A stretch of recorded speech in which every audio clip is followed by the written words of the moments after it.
میں سارے لا تمہیں بتا کر کے جاتا ہوں آج قرآن جینے کا سلیقہ کیسے دیکھتا ہے۔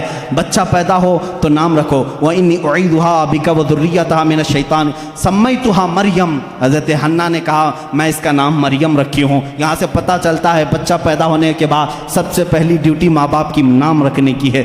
اس کے بعد کیا ڈیوٹی ہے قرآن سے پوچھا، قرآن کہتا ہے وَالْوَالِدَاتُ يُرْضِعْنَ أَوْلَادَهُنَّ حَوْلَيْنِ كَامِلَيْنِ، والداؤں کو ماؤں کو یہ چاہیے کہ اپنے بچوں کو دودھ پلائیں۔ ہم نے قرآن سے پوچھا کتنے دن پلائیں، حملہ و فصالہ 30 شہرا، حمل اور اس کو چھڑانا دودھ کی پوری مقدار 30 مہینے ہے، جس میں سے کم 6 مہینے پریگننسی کے ہے، 24 مہینے دودھ پلانے کی مدت ہے۔ قرآن نے یہ دودھ پلانے کی ایام رضاعت بتائی۔ اس کے بعد پھر پوچھا بچہ جب بڑا ہو جائے تو کیا کہا جائے، کہا باپ کو چاہیے کہ وہ نصیحت کرے۔ پورا سورہ لقمان پڑھو، یا بنی انہا ان تک مثقال حبۃ من خردل فتکن فی صخرۃ او فی السماء او فی الارض یأتی بها اللہ۔ بچوں کو نصیحت کرو، اے بیٹا گناہ کرو گے ذرے کے برابر بھی ہو تو اللہ تعالیٰ تمہیں وہ قیامت کے دن دکھائے گا۔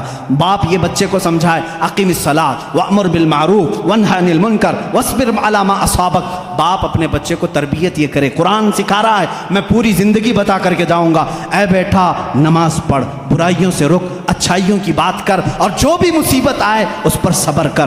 اور باپ کیا سمجھائے بچے کو، ولا تصعر خدک للناس ولا تمشی فی الارض مرحا، جب بات کرے کسی کے ساتھ منہ ٹیڑھا کر کے بات مت کرنا، ادب بھی قرآن سکھا رہا ہے۔ اور پھر قرآن کہتا ہے باپ اپنے بچے کو یہ سمجھائے کبھی بھی زمین پر اکڑ کر کے مت چلنا، کبھی کسی کو بلند آواز سے بات مت کرنا، کبھی کسی کے ساتھ چھیمی گوئیاں اس طرح نہ کرنا کہ تیسرا شک میں مبتلا ہو جائے، یہ تربیت ہے۔ اتنا ہی نہیں، پھر بچے کو کیا سمجھایا قرآن نے، ماں باپ کے ساتھ کیا کرے۔ قرآن کہتا ہے ہم نے فیصلہ کر دیا قضا ربک الا تعبدوا الا ایاہ وبالوالدین احسانا اما یبلغن عندک الکبر احدهما او کلاهما فلا تقل لهما اف ولا تنهرهما۔ اے لوگو جب تمہارے ماں باپ میں سے کوئی ایک بوڑھا ہو جائے تو انہیں اف تک نہ کہنا، ان کے ساتھ نرم بات کرنا، انہیں جھڑکنا نہیں۔ ماں باپ کی تمیز قرآن دے رہا ہے۔ بچوں سے پوچھا گیا جب یہ بالغ ہو جائیں تو کیا کیا جائے، قرآن کہتا ہے وَإِذَا بَلَغَ الْأَطْفَالُ مِنْكُمُ الْحُلُمَ فَلْيَسْتَأْذِنُوا كَمَا اسْتَأْذَنَ الَّذِينَ مِنْ قَبْلِكُمْ۔ جب بچے بالغ ہو جائیں تو انہیں سکھاؤ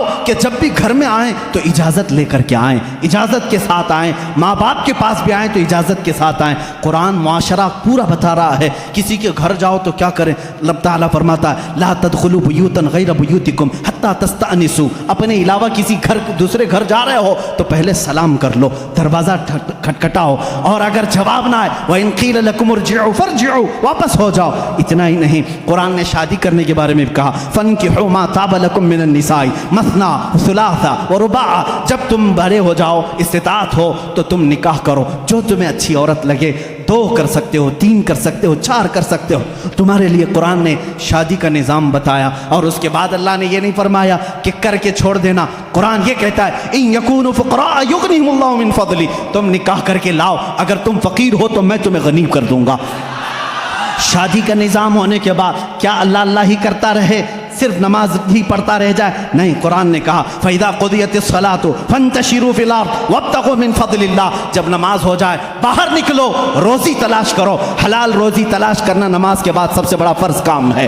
تمہیں کہا تجارت کرو، تجارت کرو اور ایک دوسرے کے ساتھ معاملات کریں، تو ہم نے قرآن سے پوچھا تجارت کیسے کریں، رب تعالیٰ فرماتا ہے یا ایھا الذین آمنوا اذا تداینتم بدین الی اجل مسمى فاکتبوا، جب تم کسی کے ساتھ معاملات کرو تو لکھ لیا کرو، اگر لکھنا نہیں آتا کسی اور کو بٹھا کر کے اسے گواہ بناؤ، اس سے لکھوا کر کے تجارت کرو۔